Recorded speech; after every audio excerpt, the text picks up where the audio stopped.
Hello and welcome to the CalaVie Health Spa podcast.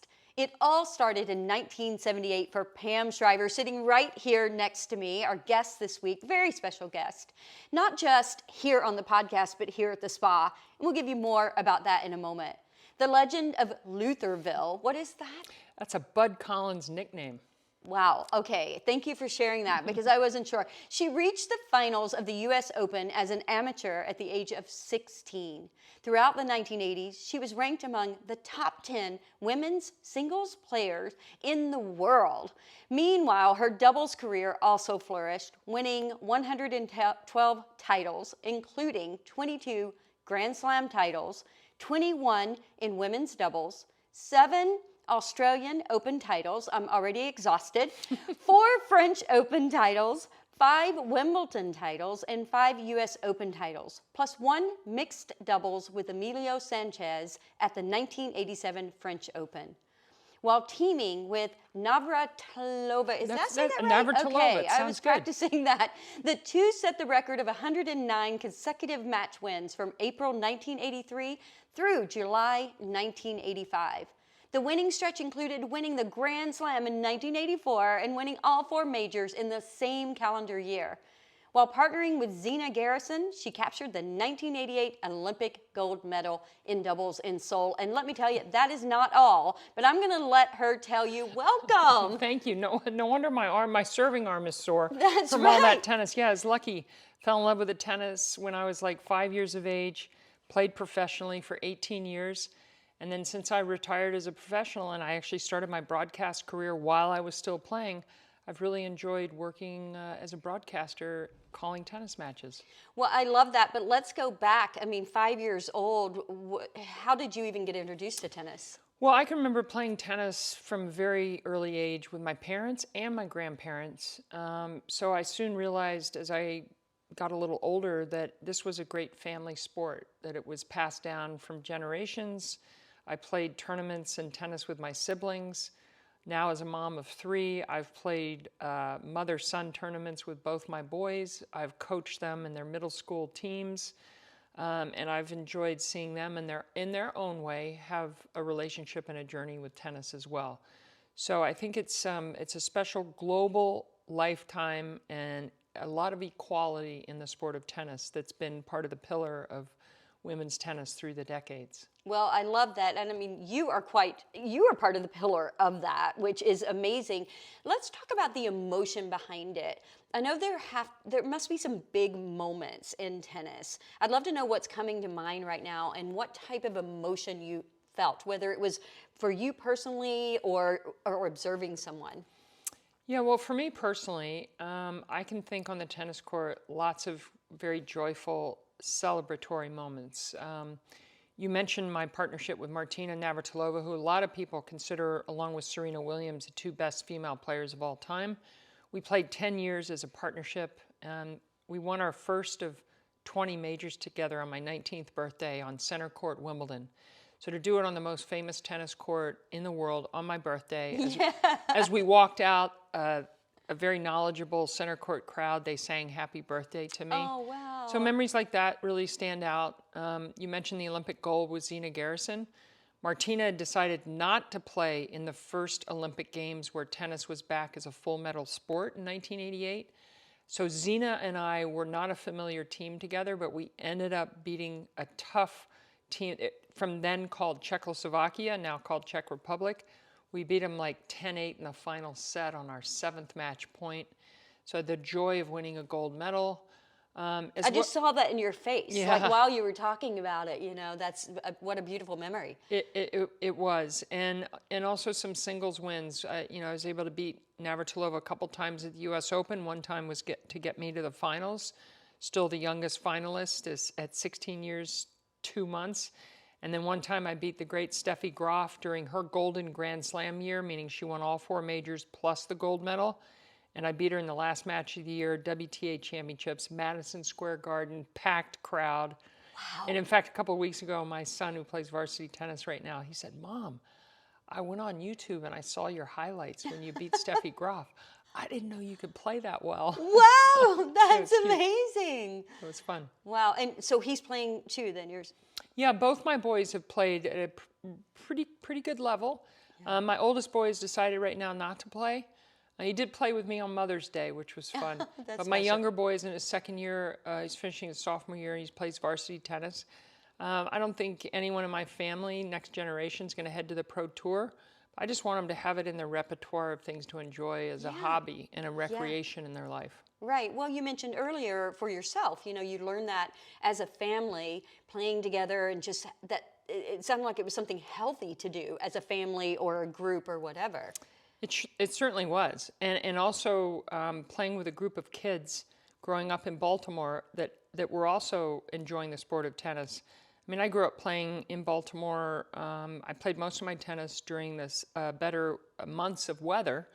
So I didn't play all year round, but I can remember just enjoying summer days with no school and just hang out and play a ton of tennis all day long. Mostly with a lot of boys, by the way, because I was tall for my age. I'm over 6 foot tall, and I enjoyed, you know, taking on the boys.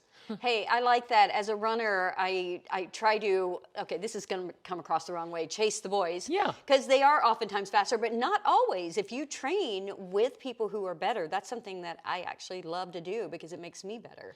Right, in tennis, I feel like not only do you have mixed doubles championships at the 4 majors, but you also have World Team Tennis that Billie Jean King started. We have a lot of our major events are played together. So that you have plenty of opportunity to hit with and practice with boys and men, and it's always good. I love that. So you were inducted into the International Tennis Hall of Fame in 2002. You were a member of ESPN's tennis broadcast team, and now the Tennis Channel. Is that right? Yeah, I actually am lucky enough I can work for both. Great. For a long time when I worked for ESPN, I had what was called an exclusive contract because they had maybe 12 events a year I could work. I didn't want to work any more than that because of my kids. It was really a part-time job. But then ESPN's decided to just keep their 3 majors, the Australian, Wimbledon, and the US. And then there wasn't enough work for them to hold me to the exclusive. So then starting a year ago, just about a year ago, I started working for the Tennis Channel.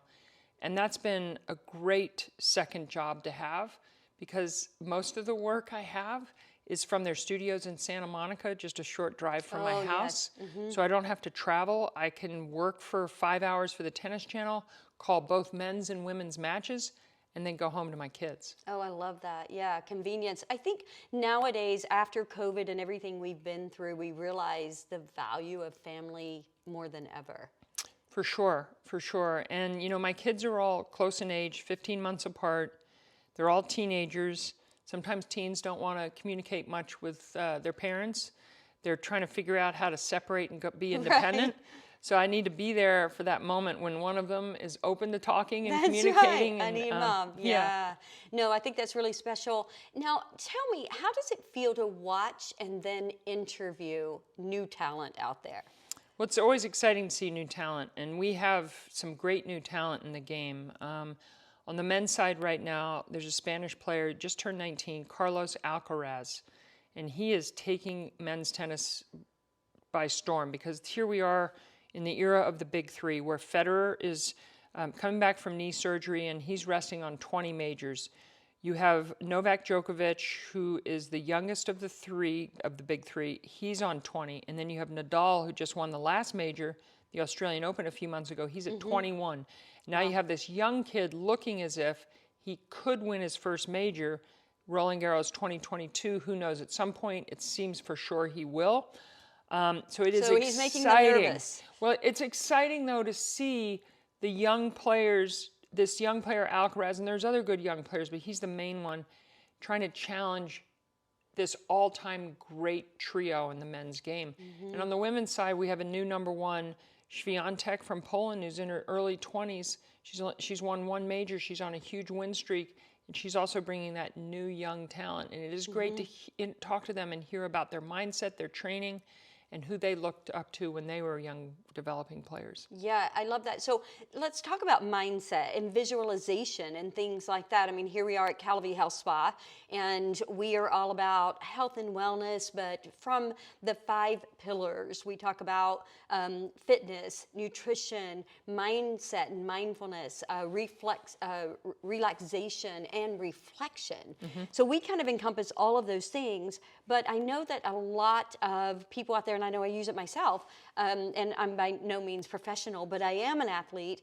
I do use meditation and visualization to kind of get myself, get my head in the game. What do you know about that? Are they talking about that? Oh, for sure. More and more of the players today actually travel with a mental health coach, a mindset, someone who can help them with their mindset.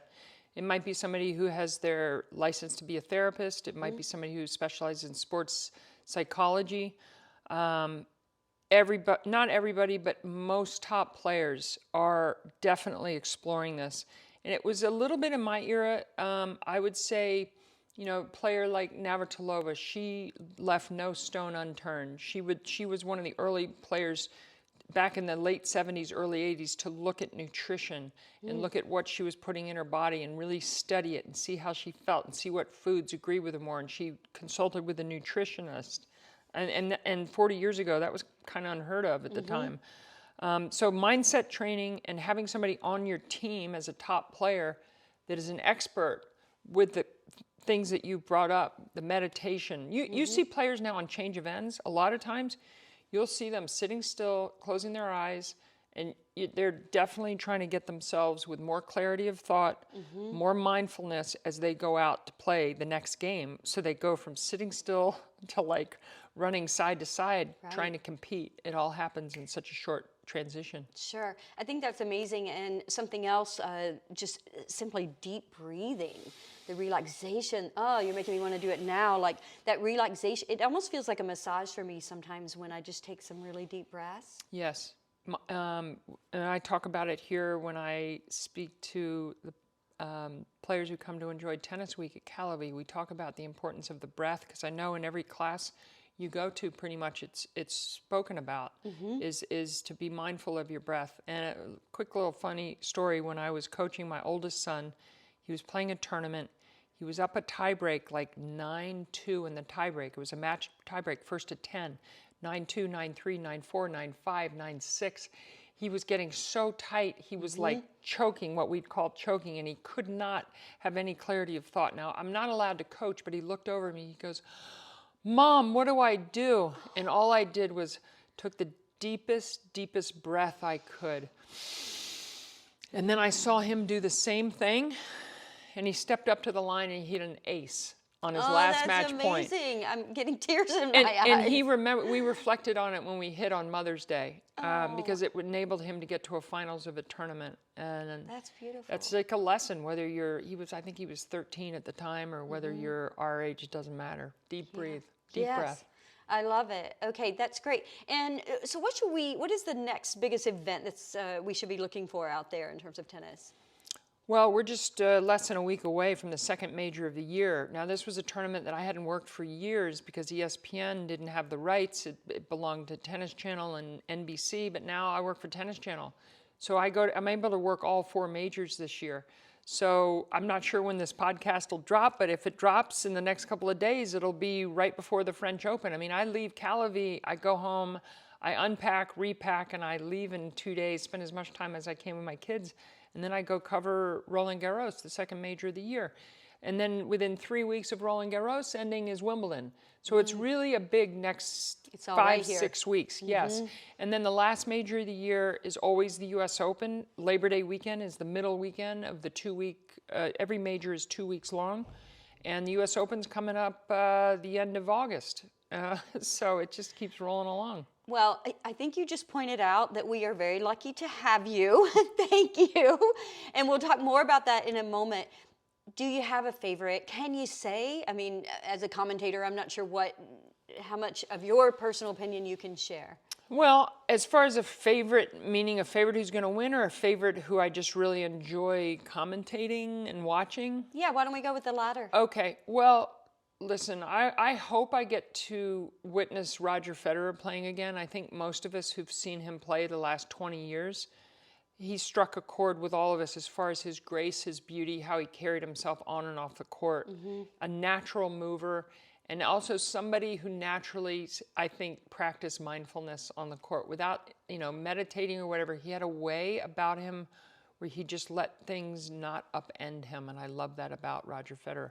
As far as on the women's side, I'm going to mention somebody who just retired a couple months ago in very unusual fashion, because Ash Barty from Australia, she was #1 in the world. She just won the Australian Open. She was the holder of 2 majors, Wimbledon and the US Open, a dominant Wimbledon and the Australian Open, dominant #1, and she retired. But I used to love to watch Ash Barty play.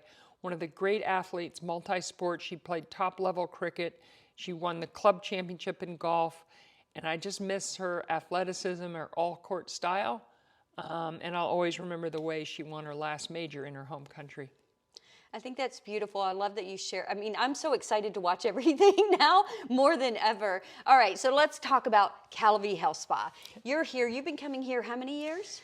I've been coming here, the first time I came here was for a dear friend, and I'll name drop. It was Chris Everett, one of the greatest players of all time, chose CalaVie to celebrate her 60th birthday. So it was about 7 years ago.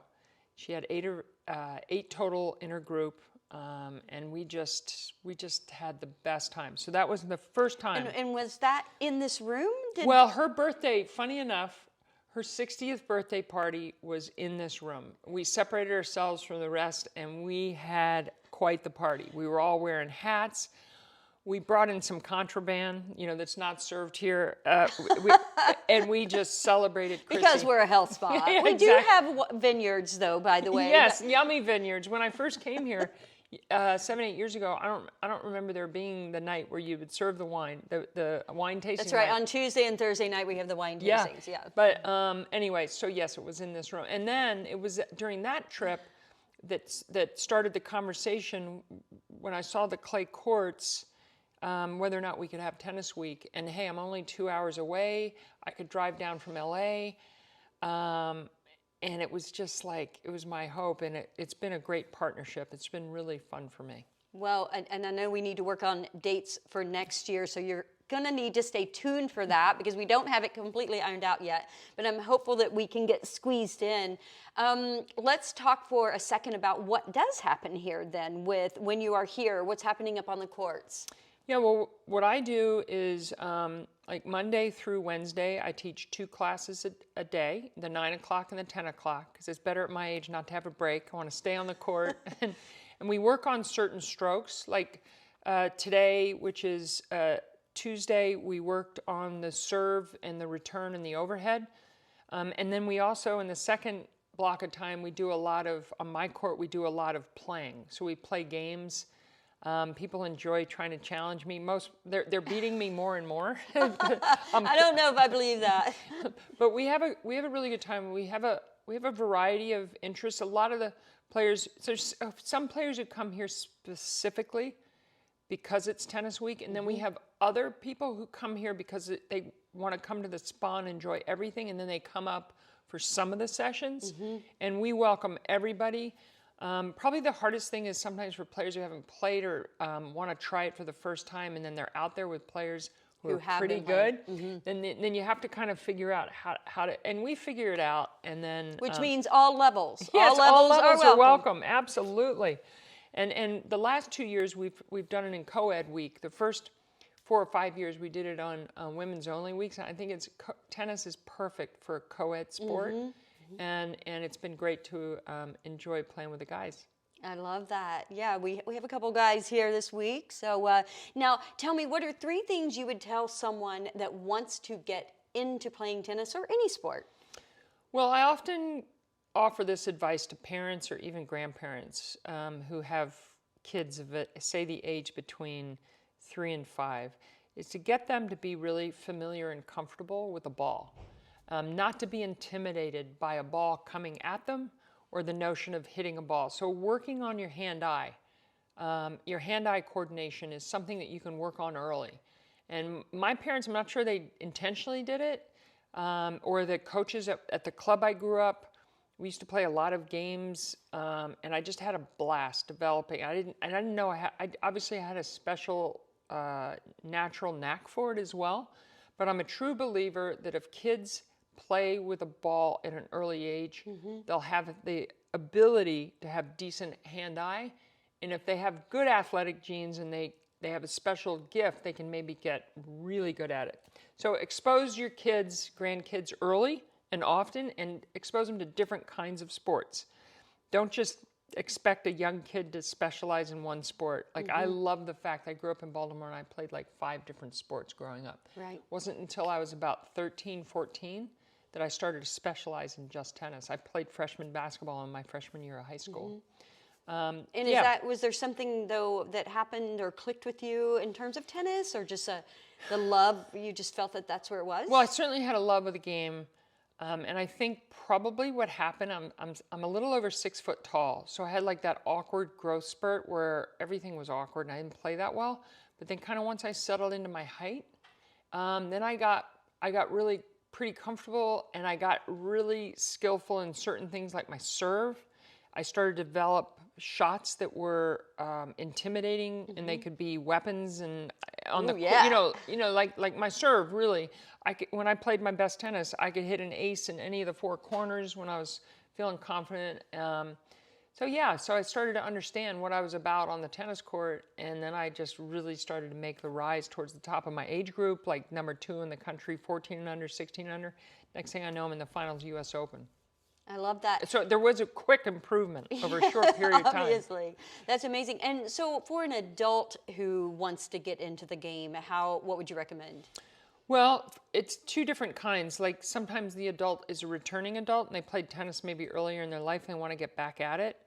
I think to start with really good technique at any level is important. So to find a coach who will help you with some grips that work well.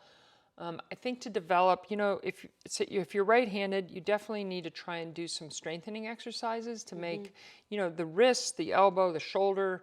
You can do some stuff. Cross-training is really important at all levels.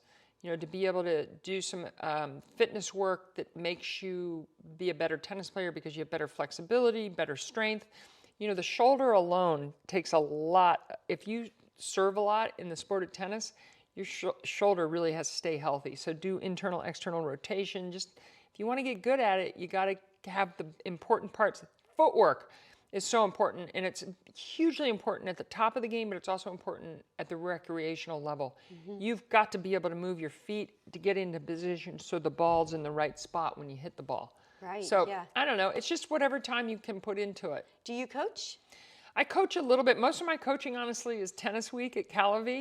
I don't do it I don't do it as a third job. Working for ESPN and Tennis Channel is enough, and being a single mom of 3 teens.